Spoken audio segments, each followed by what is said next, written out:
1 Coríntios 9:20, quando o apóstolo Paulo alcançou diferentes segmentos da sociedade, identificando-se com eles a fim de contextualizar o evangelho. Então, Paulo ia se adaptando àqueles ambientes e a partir daí, com a aceitação da sua pessoa, ele falava de Jesus. Assim, a maioria dos grupos dos povos não alcançados é onde o evangelho ainda não chegou, é onde o evangelho muitas vezes é proibido de ser pregado. Temos aí, por exemplo, a janela 1040, países do continente asiático que são completamente fechados ao evangelho, tá? Então ele está falando disso aí, desses povos não alcançados ou menos alcançados, vivem em nações que são fechadas aos missionários tradicionais, aqueles missionários que já vão só com esse objetivo de pregar o evangelho. Já profissionais e empreendedores cristãos são aceitos nesses mesmos países.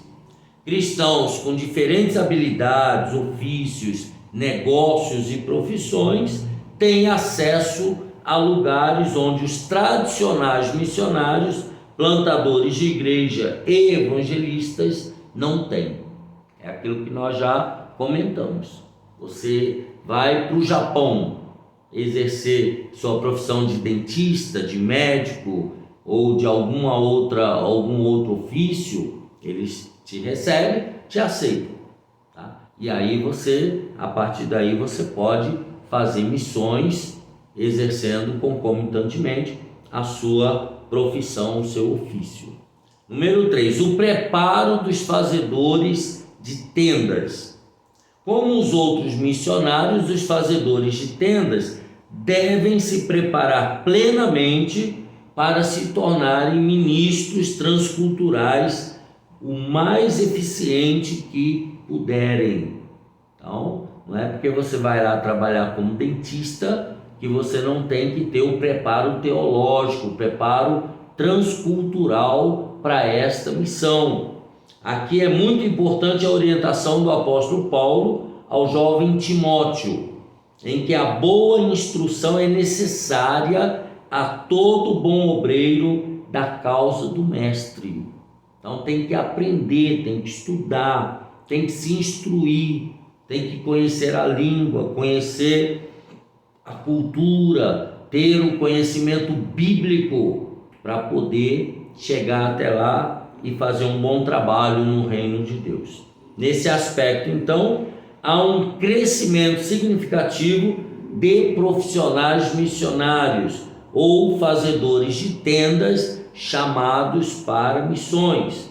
São homens e mulheres treinados por instituições missionárias com experiência reconhecida para que eles usem suas profissões no exterior, lá no país para onde vão, a fim de testemunhar de Cristo, principalmente em países fechados para o trabalho missionário tradicional. Aquilo que nós falamos logo no começo. Há países que recebem o dentista, recebem o pedreiro, recebem o eletricista, o enfermeiro, mas se for missionário, eles não recebem. Então você tem que entrar com a sua profissão e lá, exercendo a sua profissão, você testemunhar do amor de Deus através de Cristo por aquelas pessoas. Vamos ao número 3, vocação, profissão e missões. Deus é quem chama. Isso aqui é a primeira coisa importante. Não é o homem que chama, é Deus que chama. Muitas são as oportunidades para nos envolvermos com os trabalhos em nossas igrejas locais, grupos evangelísticos de grande impacto, organizações missionárias relevantes no contexto nacional e até em outros países. Todavia, é Deus quem coloca em nosso coração a disposição ou aptidão para executar um determinado ofício. É Deus que coloca isso no coração da pessoa. Isso não é da própria pessoa, isso não é normal. Eu lembro que quando eu comecei a fazer trabalho de vídeos no meu canal aqui do professor Álvaro Bruno, né, eu fazia vídeos de 3 minutos, 4 minutos, tá? E depois comecei a gravar as aulas da escola dominical. Isso nasceu no nosso coração, ninguém mandou, ninguém pediu, não esperamos a autorização de ninguém, não, nasceu no nosso coração e nós colocamos a mão na massa. Então a obra de Deus, ela é assim, nasce no coração da pessoa, é Deus que coloca no nosso coração. Nesse caso, então, é Deus quem capacita, comissiona e habilita cada crente para uma determinada missão no mundo. Eu conheço, por exemplo, uma irmã, uma missionária, que o trabalho dela é só no sistema carcerário. Ela só prega em cadeias. Ela é chamada para isso. Tem um outro pastor no Rio de Janeiro que é a mesma coisa, ele só trabalha com o sistema carcerário. Então é uma chamada, é um desejo, é um amor que essa pessoa tem por aquela determinada área, por aquele determinado segmento. É Ele, Deus, quem gera em nós o envolvimento com causas específicas que nos levarão a trabalhar em atividades que fazem sentido, inclusive na realização pessoal. Às vezes a pessoa tem medo de deixar o que está fazendo para fazer a obra missionária, que ela acha que ela já está realizada. Quando ela vai fazer a obra missionária, quando ela atende o chamado de Deus, ela vê a felicidade, a realização pessoal naquilo que ela está fazendo. Então vale a pena investir no reino de Deus. Eu, por exemplo, eu sou professor de português, inglês, eu trabalho na rede pública e eu desenvolvo esse trabalho. E a gente tem uma grande realização profissional. Nós estamos no momento integralmente na atividade do reino de Deus, mas nós nos realizamos profissionalmente, nós estamos trabalhando, atendendo um chamado do reino de Deus, e você também precisa atender o chamado, exercendo a vocação. Quando respondemos de forma prática a esse chamado, exercendo a nossa vocação, é que encontramos nosso propósito de vida. Você só vai ser feliz quando você encontrar o seu propósito de vida. A vocação é a missão única para a qual cada um de nós foi preparado a fim de prestarmos serviço ao nosso Criador. É a razão pela qual cada um de nós fomos efetivamente criados por Deus. Então eu e você, meu irmão, minha irmã, nós fomos criados por Deus com uma missão já estabelecida lá no céu. E eu e você temos que descobrir, com a ajuda do Espírito Santo, qual é essa missão e colocarmos a mão na massa e executarmos a missão que Deus nos trouxe, para a qual Deus nos trouxe a este mundo. Ele mesmo, Deus, quem nos dá condições para realizarmos tais tarefas por meio de nossos dons e virtudes, tornando-nos parte integrante de seus planos,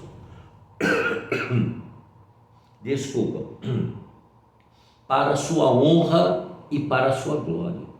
Então aquilo que nós fazemos, que Deus nos manda fazer, é para a honra e glória dele, acima de tudo, tá? E Deus nos capacita.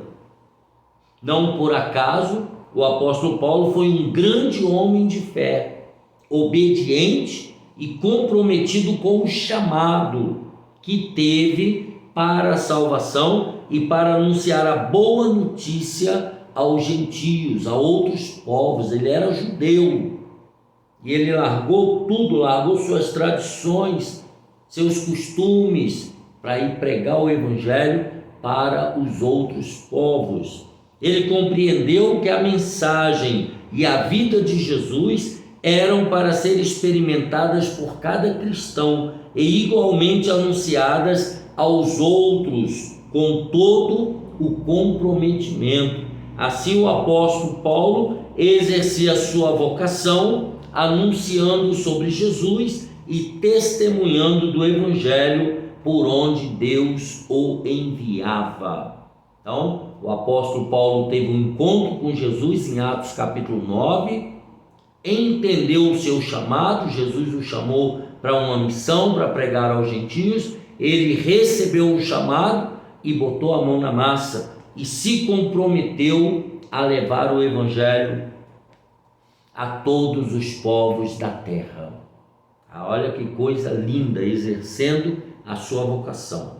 Minha profissão, meu campo missionário.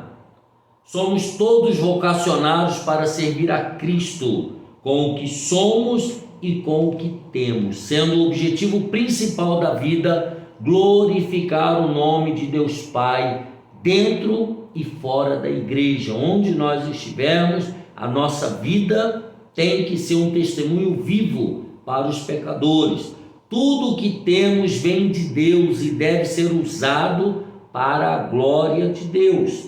Por isso, podemos exercer uma atividade missionária em nossa área profissional. A verdade é que a sua profissão pode ser uma grande porta aberta para a causa do evangelho, seja por meio de um negócio próprio ou seja servindo em outras corporações.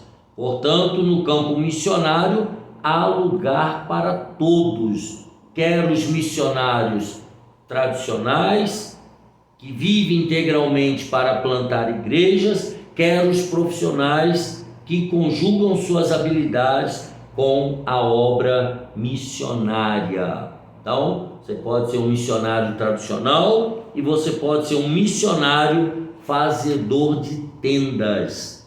Isso é o que defende essa lição. Ambos estão no projeto e no coração de Deus. Um abraço apertado, Deus te abençoe e te guarde, e até a próxima, se Deus quiser.